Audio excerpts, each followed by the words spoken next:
ലോകം ഫുട്ബോളിനെ സ്നേഹിക്കുന്നു. നമ്മൾ ഇന്ത്യക്കാർ അതിലധികം ഈ കളിയെ ആരാധിക്കുന്നു. ലോകം ഫുട്ബോൾ ആരാധനയോടെ നെറുകയിൽ നിൽക്കുന്ന ഓരോ വേൾഡ് കപ്പിലും ഒരു ഇന്ത്യക്കാരൻ എന്ന നിലയിൽ നമ്മുടെ ഏവരുടെയും മനസ്സിൽ നിറയുന്ന ഒരു ചോദ്യമുണ്ട്. നമ്മുടെ രാജ്യം എന്തുകൊണ്ട് ലോകകപ്പിൽ പങ്കെടുക്കുന്നില്ല? എന്തുകൊണ്ടാണ് ഇത്രയും വലിയ ലോക ശ്രദ്ധ നേടുന്ന ഒരു കായിക മാമാങ്കത്തിൽ നിന്നും നാം മാറി നിൽക്കുന്നത്? ചെറു രാജ്യങ്ങൾ പോലും പങ്കെടുക്കുകയും തിളങ്ങുകയും ചെയ്യുന്ന ഈ കളിക്കിടയിൽ ഗാലറിയിൽ നിന്ന് കളി കാണുന്നവരായി നമ്മൾ മാറി നിൽക്കുന്നത് എന്തുകൊണ്ടാണ്? പല രാജ്യങ്ങളുടെയും പേരുകൾ ലോകകപ്പിൽ നിന്ന് മാത്രം ആദ്യമായി കേട്ട പല ആളുകളും നമ്മളുടെ ഇടയിലുണ്ട്. അവിടെ ഒരിക്കൽ പോലും ഇന്ത്യ എന്ന മഹാരാജ്യത്തിൻ്റെ പേര് നാം പരാമർശിച്ച് കേട്ടിട്ടില്ല. വലിയ ജനസംഖ്യയുള്ള രാജ്യം, അതിലുപരി അനേകം ഫുട്ബോൾ പ്രേമികളുള്ള രാജ്യം. മറഡോണയും പെലെയും മെസ്സിയും റൊണാൾഡോയും ഇന്ത്യൻ മണ്ണിൽ വന്നിറങ്ങിയപ്പോൾ നമ്മൾ ഒരിക്കലെങ്കിലും ചിന്തിച്ചിട്ടില്ലേ ഇതുപോലെ ഒരു ലോകനായകൻ നമുക്ക് വേണ്ടേയെന്ന്? ലോകം ആരാധിക്കുന്ന ഒരു ഇന്ത്യൻ ഫുട്ബോളർ, ഇന്ത്യൻ ഫുട്ബോളിൻ്റെ തലവര തന്നെ മാറ്റേണ്ടിയിരുന്ന 1950 ആ യോഗ്യതാ മത്സരത്തിൽ നിന്നും യോഗ്യതാ റൗണ്ടിൽ പ്രവേശനം നേടിയ ഇന്ത്യൻ ടീം കളിക്കാതിരുന്നതിന് കാരണം എന്തായിരിക്കാം? ഇന്നും പലരും പറയുന്നത് പോലെ ബൂട്ടിട്ട് കളിക്കാൻ അറിയാത്ത ഇന്ത്യൻ ടീമിനെ ഫിഫ പുറത്താക്കിയതിനാലാണോ അന്ന് ഫുട്ബോൾ ലോകത്തിൻ്റെ നെറുകയിൽ നിന്നും നമ്മുടെ രാജ്യം പിന്തിരിഞ്ഞു നടന്നത്? 7 പതിറ്റാണ്ടുകൾക്ക് ശേഷവും ചരിത്രകാരന്മാരും ഫുട്ബോൾ പ്രേമികളും ഒരേ ചോദ്യം തന്നെയാണ് ഉന്നയിക്കുന്നത്.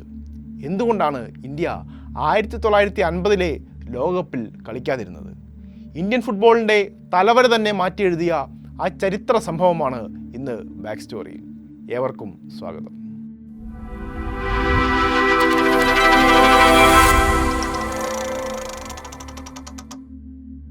ഫുട്ബോൾ ലോകത്തിലെ ഏറ്റവും വലിയ വേദിയാണ് ഫിഫ ലോകകപ്പ്. ഓരോ 4 വർഷം കൂടുമ്പോഴും ലോകത്തിൻ്റെ ശ്രദ്ധ ഒരൊറ്റ ടൂർണമെൻറ്റിലേക്ക് കേന്ദ്രീകരിക്കുന്നു. ബ്രസീൽ, അർജൻറ്റീന, ജർമ്മനി, ഇറ്റലി തുടങ്ങിയ രാജ്യങ്ങൾ ലോകകപ്പിൽ ചരിത്രം സൃഷ്ടിച്ചപ്പോൾ ഇന്ത്യയുടെ പേര് സാധാരണയായി ഈ പട്ടികയിൽ കാണാറില്ല. എന്നാൽ അധികം ആരും അറിയാത്ത ഒരു ചരിത്ര സത്യമുണ്ട്. ഇന്ത്യ ഒരിക്കൽ ഫിഫ ലോകകപ്പിന് യോഗ്യത നേടിയ രാജ്യമായിരുന്നു. 1950 ഈ ലോകകപ്പിലേക്കുള്ള യോഗ്യത നമ്മുടെ രാജ്യം നേടിയത്. ഈ കഥ മനസ്സിലാകണമെങ്കിൽ ആദ്യം ഇന്ത്യയിലെ ഫുട്ബോളിൻ്റെ വളർച്ചയെക്കുറിച്ച് അറിയണം. ബ്രിട്ടീഷ് ഭരണകാലത്താണ് ഫുട്ബോൾ ഇന്ത്യയിലെത്തിയത്. ക്രമേണ അത് രാജ്യത്തിൻ്റെ വിവിധ ഭാഗങ്ങളിലേക്ക് വ്യാപിച്ചു. പ്രത്യേകിച്ച് ബംഗാളിൽ ഫുട്ബോൾ അതിവേഗം ജനപ്രീതി നേടി. 20-ാം നൂറ്റാണ്ടിൻ്റെ തുടക്കത്തിൽ ഫുട്ബോൾ ഇന്ത്യയിലെ ഏറ്റവും ജനപ്രിയമായ കായിക ഇനങ്ങളിലൊന്നായി മാറിക്കഴിഞ്ഞിരുന്നു. 1911 Mohun Bagan British East Yorkshire റെജിമെൻറ്റിനെ പരാജയപ്പെടുത്തി IFI ഷീൽഡ് നേടിയ സംഭവം ഇന്ത്യൻ ഫുട്ബോൾ ചരിത്രത്തിലെ ഒരു പ്രധാന നാഴികക്കല്ലായിരുന്നു. അന്ന് പല ഇന്ത്യൻ താരങ്ങളും ബൂട്ടില്ലാതെയായിരുന്നു കളിച്ചിരുന്നത്. എന്നിട്ടും അവർ ശക്തരായ ബ്രിട്ടീഷ് ടീമുകളെ വെല്ലുവിളിച്ചു. ഇതൊരു കേവല കായിക വിജയം മാത്രമായിരുന്നില്ല. ബ്രിട്ടീഷ് ആധിപത്യത്തിനെതിരായ ദേശീയ ആത്മാഭിമാനത്തിൻ്റെ പ്രതീകമായി ഈ വിജയം പിന്നീട് മാറുകയുണ്ടായി. ഈ സംഭവത്തിന് ശേഷം ഫുട്ബോൾ രാജ്യത്ത് കൂടുതൽ ജനകീയമായി. വിവിധ ക്ലബ്ബുകൾ രൂപീകരിക്കപ്പെട്ടു. നിരവധി പ്രതിഭാധനരായ താരങ്ങൾ ഈ സമയത്ത് ഉയർന്നു വന്നു. 1947 ഇന്ത്യ സ്വാതന്ത്ര്യം നേടിയപ്പോൾ രാജ്യം ഒരു പുതിയ കാലഘട്ടത്തിലേക്ക് പ്രവേശിക്കുകയായിരുന്നു. സ്വാതന്ത്ര്യാനന്തരം ഇന്ത്യക്ക് ലോകവേദിയിൽ സ്വന്തം സ്ഥാനമുറപ്പിക്കാനുള്ള ആഗ്രഹമുണ്ടായിരുന്നു.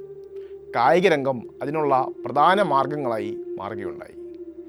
1948 ലണ്ടൻ ഒളിമ്പിക്സിൽ ഇന്ത്യൻ ഫുട്ബോൾ ടീം പങ്കെടുത്തത് അക്കാലത്ത് ലോക ശ്രദ്ധ പിടിച്ചുപറ്റുകയുണ്ടായി. ഫ്രാൻസിനോട് 2-1 പരാജയപ്പെട്ടുവെങ്കിലും ഇന്ത്യൻ ടീമിൻ്റെ പ്രകടനം ലോകത്തെ അമ്പരിപ്പിച്ചു. അവരുടെ സാങ്കേതിക മികവും പോരാട്ടവീര്യവും നിരവധി വിദഗ്ധരുടെ പ്രശംസ നേടി. ഇന്ത്യക്ക് അന്താരാഷ്ട്ര ഫുട്ബോളിൽ ശ്രദ്ധേയമായ സ്ഥാനമുണ്ടാക്കാൻ കഴിയുമെന്ന ആത്മവിശ്വാസം ഈ പ്രകടനം നൽകി. ഇതിനിടയിൽ ലോക ഫുട്ബോളിലും വലിയ മാറ്റങ്ങൾ നടക്കുകയായിരുന്നു. 2-ാം ലോക മഹായുദ്ധത്തിന് ശേഷം 1950 ഫിഫ ലോകകപ്പ് വീണ്ടും സംഘടിപ്പിക്കാൻ തീരുമാനിച്ചു. 1938 ശേഷം നടക്കുന്ന ആദ്യ ലോകകപ്പായിരുന്നു അത്. ബ്രസീലിനെ ആതിഥേയ രാജ്യമായി തിരഞ്ഞെടുക്കുകയും ലോകമെമ്പാടുമുള്ള രാജ്യങ്ങൾ യോഗ്യതാ മത്സരങ്ങൾക്ക് തയ്യാറാവുകയും ചെയ്തു. എന്നാൽ അന്നത്തെ ലോകം ഇന്നത്തേതിൽ നിന്നും വളരെ വ്യത്യസ്തമായിരുന്നു. യുദ്ധത്തിൻ്റെ ആഘാതത്തിൽ നിന്നും പല രാജ്യങ്ങളും അപ്പോഴും മുക്തമായിരുന്നില്ല. സാമ്പത്തിക പ്രതിസന്ധികളും യാത്രാ ബുദ്ധിമുട്ടുകളും കാരണം നിരവധി ടീമുകൾ യോഗ്യതാ മത്സരങ്ങളിൽ നിന്ന് സ്വയം പിന്മാറി. ആസിയാൻ യോഗ്യതാ ഗ്രൂപ്പിൽ ഇന്ത്യ, ബർമ, ഫിലിപ്പീൻസ്, ഇന്തോനേഷ്യ എന്നീ രാജ്യങ്ങളായിരുന്നു മത്സരരംഗത്തുണ്ടായിരുന്നത്. എന്നാൽ ഒന്നിന് പിന്നാലെ മറ്റൊന്ന് എന്ന രീതിയിൽ ഈ രാജ്യങ്ങൾ പിന്മാറുകയുണ്ടായി. അവസാനം ഇന്ത്യ മാത്രമാണ് ഇതിൽ അവശേഷിച്ചത്. അങ്ങനെ ഒരു യോഗ്യതാ മത്സരം പോലും കളിക്കാതെ ഇന്ത്യ ലോകകപ്പിലേക്ക് യോഗ്യത നേടി. ചിലർ പിന്നീട് ഇതിനെ ഒരു ഭാഗ്യമായി വിശേഷിപ്പിച്ചുവെങ്കിലും അന്നത്തെ ഏഷ്യൻ ഫുട്ബോളിലെ ശക്തമായ രാജ്യങ്ങളൊന്നായിരുന്നു ഇന്ത്യ. ഫിഫയുടെ നിയമങ്ങൾ അനുസരിച്ചുള്ള തികച്ചും നിയമാനുസൃതമായ യോഗ്യതയുമായിരുന്നു അത്. ലോകകപ്പിൽ ഇന്ത്യക്ക് ലഭിച്ച ഗ്രൂപ്പ് അതീവ ശക്തമായിരുന്നു. നിലവിലെ ലോക ചാമ്പ്യന്മാരായ ഇറ്റലി, യൂറോപ്പിലെ പ്രമുഖ ടീമായ സ്വീഡൻ, ശക്തരായ ദക്ഷിണ അമേരിക്കൻ ടീമായ പരഗ്വ എന്നിവരോടൊപ്പമായിരുന്നു ഇന്ത്യയുടെ സ്ഥാനം. ഈ ടീമുകൾക്കെതിരെ മത്സരിക്കുക എന്നത് ഇന്ത്യൻ താരങ്ങൾക്ക് ഒരു അസാധാരണമായ അനുഭവമായേനെ. ലോകത്തിലെ ഏറ്റവും മികച്ച ഫുട്ബോൾ താരങ്ങൾക്കൊപ്പമുള്ള വേദിയിൽ ഇന്ത്യയും എത്താൻ പോവുകയായിരുന്നു. എന്നാൽ ലോകകപ്പ് അടുത്തെത്തുമ്പോൾ വളരെ അപ്രതീക്ഷിതമായ ഒരു വാർത്ത പുറത്തു വന്നു. ഇന്ത്യ ലോകകപ്പിൽ പങ്കെടുക്കുന്നില്ല. ഈ തീരുമാനം പലരെയും ഞെട്ടിച്ചു കളഞ്ഞു. അന്നത്തെ ആ തീരുമാനം പലതരം കിംവദന്തികളിലേക്ക് നയിക്കുകയും ചെയ്തു. അതിലേറ്റവും പ്രചാരമുള്ള കഥ ബൂട്ടുമായി ബന്ധപ്പെട്ടതായിരുന്നു. ഫിഫ ഇന്ത്യൻ താരങ്ങളെ ബൂട്ടില്ലാതെ കളിക്കാൻ അനുവദിച്ചില്ലെന്നും അതിനാൽ ഇന്ത്യ ലോകകപ്പിൽ നിന്ന് പിന്മാറിയെന്നുള്ളതുമായിരുന്നു ആ കഥ. ഇന്നും പലരും ഇതാണ് യഥാർത്ഥ കാരണമെന്ന് വിശ്വസിക്കുന്നു. എന്നാൽ ചരിത്രരേഖകളും ഗവേഷണങ്ങളും പരിശോധിക്കുമ്പോൾ ചിത്രം കൂടുതൽ സങ്കീർണമാണെന്ന് കാണാം. ചില ഇന്ത്യൻ താരങ്ങൾ ബൂട്ടില്ലാതെ കളിക്കാൻ ശീലിച്ചിരുന്നുവെന്നത് സത്യമാണ്. പക്ഷേ ലോകകപ്പിൽ നിന്ന് പിന്മാറാനുള്ള പ്രധാന കാരണം അതായിരുന്നുവെന്ന് തെളിയിക്കുന്ന വ്യക്തമായ തെളിവുകൾ നിലവിലില്ല. ഇതിനോടകം തന്നെ പല ഇന്ത്യൻ താരങ്ങളും അന്താരാഷ്ട്ര മത്സരങ്ങളിൽ ബൂട്ട് ധരിച്ച് കളിക്കാൻ തുടങ്ങിയിരുന്നു. യഥാർത്ഥത്തിൽ സാമ്പത്തികവും ഭരണപരവുമായ ചില പ്രശ്നങ്ങളാണ് കൂടുതൽ പ്രധാന പങ്കുവഹിച്ചതെന്ന് ചരിത്രകാരന്മാർ ചൂണ്ടിക്കാട്ടുന്നു. എന്താവാം ഇതിൻ്റെ യഥാർത്ഥ കാരണം? പ്രധാനമായും 3 കാരണങ്ങളാണ് അവയിൽ നമുക്ക് കണ്ടെത്താനാവുന്നത്. അതിലൊന്ന് സാമ്പത്തിക ബുദ്ധിമുട്ടുകളാണ്. അന്ന് ഇന്ത്യ പുതുതായി സ്വാതന്ത്ര്യം നേടിയ ഒരു രാജ്യമായിരുന്നു. ബ്രസീലിലേക്കുള്ള യാത്രയ്ക്ക് വലിയ ചെലവ് ആവശ്യമായിരുന്നു. വിമാനയാത്ര അക്കാലത്ത് ഇന്നത്തെ പോലെ സാധാരണവുമല്ലായിരുന്നു. എന്നാൽ കടൽ മാർഗം യാത്ര ചെയ്യേണ്ടി വന്നാൽ ആഴ്ചകളും എടുക്കുമായിരുന്നു. ഫുട്ബോൾ അസോസിയേഷന് അത്രയും സാമ്പത്തിക ശേഷി അക്കാലഘട്ടത്തിൽ ഉണ്ടായിരുന്നില്ല എന്നുള്ളതായിരുന്നു സത്യം. രണ്ടാമത്തെ പ്രധാന കാരണം ഒളിമ്പിക്സിന് ലോകകപ്പിനേക്കാൾ കൂടുതൽ അന്നത്തെ ഇന്ത്യൻ കായിക ഭരണകൂടം പ്രാധാന്യം നൽകിയിരുന്നു. ഒളിമ്പിക്സ് വലിയ ബഹുമതിയായാണ് കണക്കാക്കപ്പെട്ടിരുന്നത്. ഫുട്ബോൾ ലോകകപ്പിൻ്റെ പ്രാധാന്യം ഇന്നത്തെ പോലെ അന്ന് ഉണ്ടായിരുന്നുമില്ല. മൂന്നാമത്തെ ഒരു പ്രധാനപ്പെട്ട കാരണമായി നമുക്ക് കാണാൻ സാധിക്കുന്നത് തയ്യാറെടുപ്പുകളുടെ കുറവാണ്. ലോകത്തിലെ മികച്ച ടീമുകളെ നേരിടാൻ ആവശ്യമായ പരിശീലനവും തയ്യാറെടുപ്പും ഇന്ത്യക്കില്ലായിരുന്നു.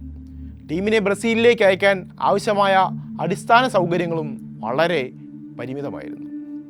1950 ഇന്ത്യയിൽ നിന്ന് ബ്രസീലിലേക്ക് യാത്ര ചെയ്യുക എന്നത് വളരെ ചിലവേറിയ ഒരു കാര്യമായിരുന്നു. വിമാനയാത്രകൾ ഇന്നത്തെ പോലെ സാധാരണവുമായിരുന്നില്ല. കടൽ മാർഗമുള്ള യാത്രകൾക്ക് ആഴ്ചകൾ വേണ്ടിവരുമായിരുന്നു. ഇന്ത്യൻ ഫുട്ബോൾ ഫെഡറേഷനായ AIFFന് ഈ യാത്രയ്ക്കാവശ്യമായ സാമ്പത്തിക വിഭവങ്ങൾ കണ്ടെത്താൻ ബുദ്ധിമുട്ടുമായിരുന്നു.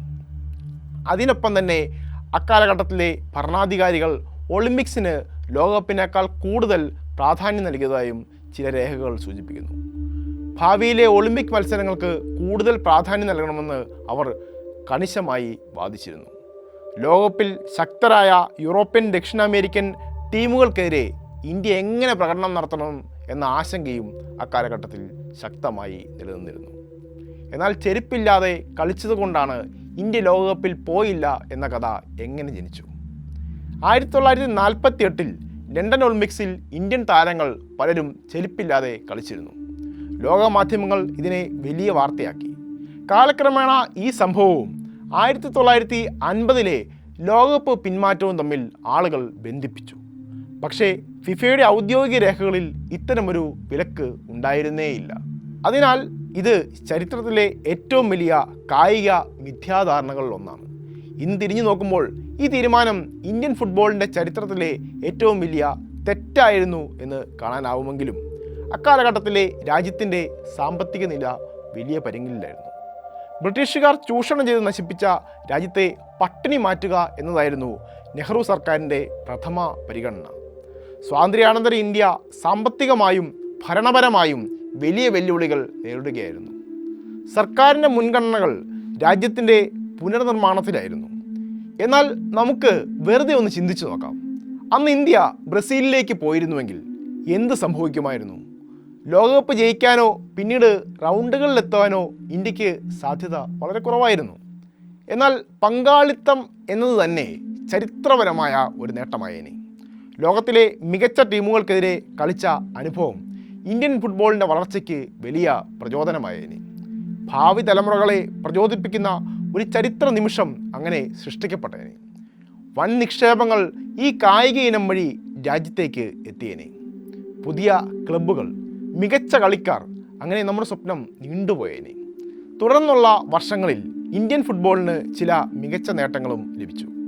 പരിശീലകൻ സയ്യിദ് അബ്ദുൾ റഹീമിൻ്റെ നേതൃത്വത്തിൽ 1950കളിലും 60കളിലും ഇന്ത്യ ഏഷ്യയിലെ ഏറ്റവും ശക്തമായ ടീമുകളിലൊന്നായി മാറി. 51ലും 62ലും ഏഷ്യൻ ഗെയിംസിന് സ്വർണം നേടി. 56ലെ ഒളിമ്പിക്സിൽ സെമി ഫൈനലിലെത്തി. എന്നാൽ പിന്നീട് മറ്റു രാജ്യങ്ങൾ അടിസ്ഥാന സൗകര്യങ്ങളിലും യുവതാരങ്ങളുടെ പരിശീലന വികസനത്തിലും വൻ നിക്ഷേപങ്ങൾ നടത്തിയപ്പോൾ ഇന്ത്യൻ ഫുട്ബോൾ പിന്നോട്ട് പോകാൻ തുടങ്ങി. ക്രിക്കറ്റ് രാജ്യത്തെ പ്രധാന കായിക ഇനമായി മാറുകയും ഫുട്ബോളിന് ലഭിച്ചിരുന്ന ശ്രദ്ധ കുറയുകയും ചെയ്തു. ഇന്ന് 1950ലെ ലോകകപ്പിൻ്റെ കഥ ഒരേ സമയം നമ്മിൽ അഭിമാനവും ദുഃഖവും നിറയ്ക്കുന്നു. ലോക ഫുട്ബോളിൻ്റെ ഏറ്റവും വലിയ വേദിയിലേക്ക് എത്താനുള്ള അവസരം ഇന്ത്യക്ക് ലഭിച്ചിരുന്നു. എന്നാൽ ആ അവസരം യാഥാർത്ഥ്യമായില്ല. അതിൻ്റെ കാരണങ്ങളെക്കുറിച്ചുള്ള ചർച്ചകൾ തുടരുമെങ്കിലും ഈ കഥയുടെ യഥാർത്ഥ പ്രാധാന്യം മറ്റൊന്നാണ്. അത് നഷ്ടപ്പെട്ട ഒരു അവസരത്തിൻ്റെ കഥയാണ്. ദൂരദർശിത്വത്തിൻ്റെയും ഭരണപരമായ തീരുമാനങ്ങളുടെയും പ്രാധാന്യം ഓർമ്മിപ്പിക്കുന്ന കഥയാണ്. കഴിവുള്ള താരങ്ങൾ മാത്രം പോരെന്നും ശരിയായ പദ്ധതികളും പിന്തുണയും ആവശ്യമാണെന്നും നമ്മെ പഠിപ്പിക്കുന്ന ഒരു കഥയാണ്. ഇന്നും ലോകം നിറഞ്ഞു നിൽക്കുന്ന നമ്മുടെ കായിക താരങ്ങളുടെ അവസ്ഥ എന്താണ്? വിനേഷ് ഫോഗട്ടും സാക്ഷി മാലിക്കും വർത്തമാനകാല ഇന്ത്യയിൽ നമ്മോട് സംസാരിക്കുന്നത് എന്താണ്? 7 പതിറ്റാണ്ടുകൾക്കിപ്പുറവും 1950ലെ ലോകകപ്പിലേക്ക് യോഗ്യത നേടിയ ഇന്ത്യയുടെ കഥ ഫുട്ബോൾ ആരാധകരെ ആകർഷിച്ചുകൊണ്ടിരിക്കുന്നു. ഇന്ത്യൻ കായിക ചരിത്രത്തിലെ ഏറ്റവും വിചിത്രവും അതേസമയം ഏറ്റവും പ്രചോദനാത്മകവുമായ അധ്യായങ്ങളിലൊന്നായി അത് ഇന്നും നിലനിൽക്കുന്നു. ചരിത്രം പലപ്പോഴും നമ്മൾ നേടിയ വിജയങ്ങളാൽ മാത്രമല്ല, നമ്മൾ നഷ്ടപ്പെടുത്തിയ അവസരങ്ങളാലും രൂപപ്പെടുന്നു എന്ന സത്യം നമുക്ക് ഇന്നോർക്കാം. ഇന്ത്യൻ ഫുട്ബോളിന് ഇനി ഭാവിയുണ്ടോ? നമ്മുടെ കായികരംഗം കൂടുതൽ മാറ്റങ്ങൾ അർഹിക്കുന്നുണ്ടോ? നിങ്ങളുടെ അഭിപ്രായം കമൻറ്റ് ബോക്സിൽ ഉണ്ടാകുമല്ലോ. നന്ദി.